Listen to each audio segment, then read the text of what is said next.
Article 25, article 26, article 30 का उल्लंघन करता है करके इन्होंने 352 इल्जाम मैंने पढ़ लगाया। चुका हूं, आप पढ़ लो। कभी भी डिबेट के बीच में पॉइंट ऑफ ऑर्डर नहीं होता है, व्यवस्था दे दी है पंथवा ना कभी। माननीय मंत्री जी बोलिए। अध्यक्ष महोदय, दूसरा विषय इन्होंने समानता का बात उठाया। आर्टिकल 14 का इक्वालिटी को लेकर के उन्होंने सवाल उठाया, उसका भी मैं जवाब देना चाहता हूं अध्यक्ष महोदय। ये कोई तरीका नहीं है। माननीय अध्यक्ष की व्यवस्था अंतिम व्यवस्था होती है। बोलिए मंत्री जी, आप बोलते जाओ। अध्यक्ष महोदय, क्योंकि मेरा कान खुला हुआ है तो ये डिस्टर्ब हो रहा है मुझे। मैं अभी ये पहन की बात करता हूँ। अध्यक्ष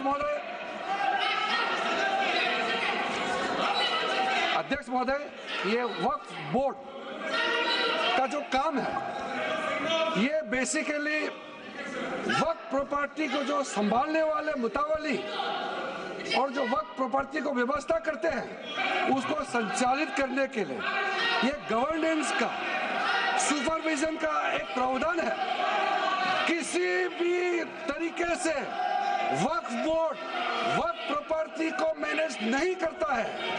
वक्फ बोर्ड वक्फ प्रॉपर्टी मैनेजमेंट में हस्तक्षेप नहीं करता है। आप साफ साफ सुन लीजिए, अगर इसके पास तर्क नहीं है तो इस तरह यहाँ डिस्टर्ब करके बहस का स्तर को गिराने से कोई फायदा नहीं है सर।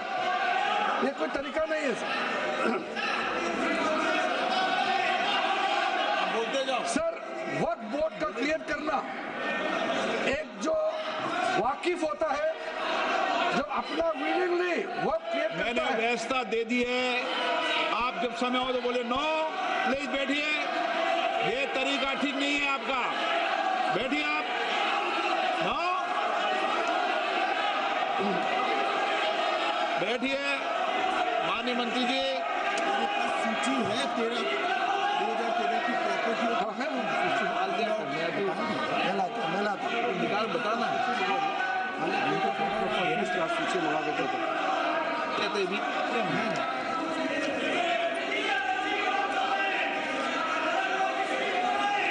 अध्यक्ष महोदय, सबको बोलने का मौका मिलने वाले हैं तो कम से कम बात को शांति से सुनने के बाद आप अपना बात रखिए। ये कोई तरीका नहीं होता है सर।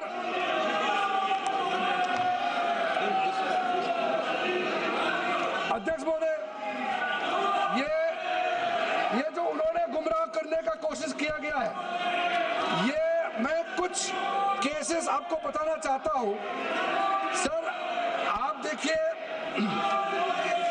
आर्टिकल 25(1) क्या कहता है, संविधान का अनुच्छेद आर्टिकल 25(1) कहता है, subject to public order, morality and health, and to the other provisions of this part, all the persons are equally entitled to freedom of conscience and the right freely to profess, practice and propagate religion. Sir, government किसी भी धार्मिक व्यवस्था को, किसी भी religious institution, कोई धार्मिक काम में हस्तक्षेप करने नहीं जा रहा है, ना ही वक्फ बोर्ड किसी धार्मिक स्थल का व्यवस्था में कोई भी तरीके से हाथ डालने का प्रावधान है, बिल्कुल नहीं है सर। आप अगर हम कोई नमाज, सर ये क्या झूठ बोल रहे हैं? ये कॉन्स्टिट्यूशन, हम कॉन्स्टिट्यूशन का प्रावधान पढ़ रहे हैं फिर भी झूठ बोल रहे हैं। ये कॉन्स्टिट्यूशन को नहीं मानते हैं सर। किसी मस्जिद का मैनेजमेंट को हम हस्तक्षेप करने का कोई इसमें प्रावधान नहीं लिया जा रहा है। एक मिनट माननीय सदस्य, आप भारत की संसद में बैठे हो, गरिमा मर्यादा बनाए रखो। बैठे बैठे टिप्पणी मत करो। हाँ, आपको जब मौका मिलेगा आप अपनी बात कहना। बैठे बैठे टिप्पणी नहीं कर सकते। ये संसद की मर्यादा नहीं है, ऐसे नहीं चलेगा सदन। सदन व्यवस्था नियम से चलेगा। किसी भी व्यक्ति को बैठे बैठे कोई भी सदस्य जो बोल रहा हो उसके बीच में टिप्पणी करने का अधिकार नहीं है। माननीय मंत्री जी। अध्यक्ष महोदय जी, ये वक्फ बोर्ड का जो प्रावधान किसी मस्जिद, किसी मंदिर, किसी धार्मिक स्थल का व्यवस्था का कोई लेना देना नहीं है। ये सिंपली एक प्रॉपर्टी का मैनेजमेंट का विषय है। ये कोई मुसलमान अपना ज़कात देता है, फितरा देता है, उसको हम पूछने वाला कौन होते हैं? ये आपका धार्मिक भावना से जुड़े हुए चीज है, उसमें सरकार का कोई लेना देना नहीं है। लेकिन ये वक्फ प्रॉपर्टी का मामला है, लेकिन वक्फ प्रॉपर्टी का मैनेजमेंट करता है, मुतवालिज करता है। ये आपको इतना बेसिक ये फर्क जो है अगर समझ में नहीं आते या जानबूझ करके आप नहीं समझना चाहते हैं तो मेरा पास इसका कोई इलाज नहीं है। अध्यक्ष महोदय जी, ये आपके माध्यम से मैं फिर से कहना चाहता हूं कि ये सर क्या ये ऐसा बहस नहीं होता है जी। आप लोग का तर्क रखने का समय में बोलिए, ये बीच में कमेंट पास करने से सर हमारा पॉइंट का फ्लो भी बिगड़ता है और आवाज भी ठीक नहीं हो, अब आवाज भी ठीक से नहीं जाएगा। आप क्या चीज को जवाब देंगे सर? इसमें मैं कई ऐसे कई केसेस है जिसको मैं रेफर कर सकता हूं, लेकिन सदन में 3 केसेस का मैं रेफर करूंगा तो दूध का दूध पानी का पानी हो जाएगा कि ये धार्मिक व्यवस्था से कोई लेना देना नहीं है। आपको मैं पहला एग्जांपल देना चाहता हूं, सैयद फजल पकुया Thangal versus union of India.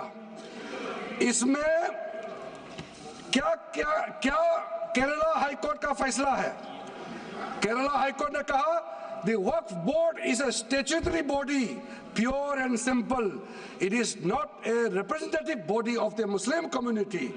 ये हाई कोर्ट का ऑर्डर है। उसके बाद इलाहाबाद हाई कोर्ट का ऑर्डर भी सुन लीजिए, Hafiz Mohammad Zafar Ahmad versus UP central Sunni board of Waqf का जजमेंट सुन लीजिए। A mutawali's right is purely a right of management of the property and is not a proprietary right. The duties of a mutawali are purely of a secular character. His duties are not of a religious character. इतना clear cut ruling है। तीसरा, तिलकायत श्री गोविंद लाल जी महाराज versus state of Rajasthan. इसमें high court ने क्या कहा, supreme court ने क्या कहा? Right to manage the properties of the temple. अब देखिए मंदिर का भी इसमें एग्जांपल लिया गया है। Right to manage the properties of the temple is purely a secular matter and can not be regarded as a religious practice. Properties of temple नहीं, टेम्पल का जो प्रॉपर्टी है। उसी प्रकार से आप बार बार कहना कि मुसलमानों का अधिकार में गैर मुसलमान कैसे आ रहा है, ये तर्क ही नहीं बनता है। आप ये आज से ये बात बोलने के लिए बंद कीजिए।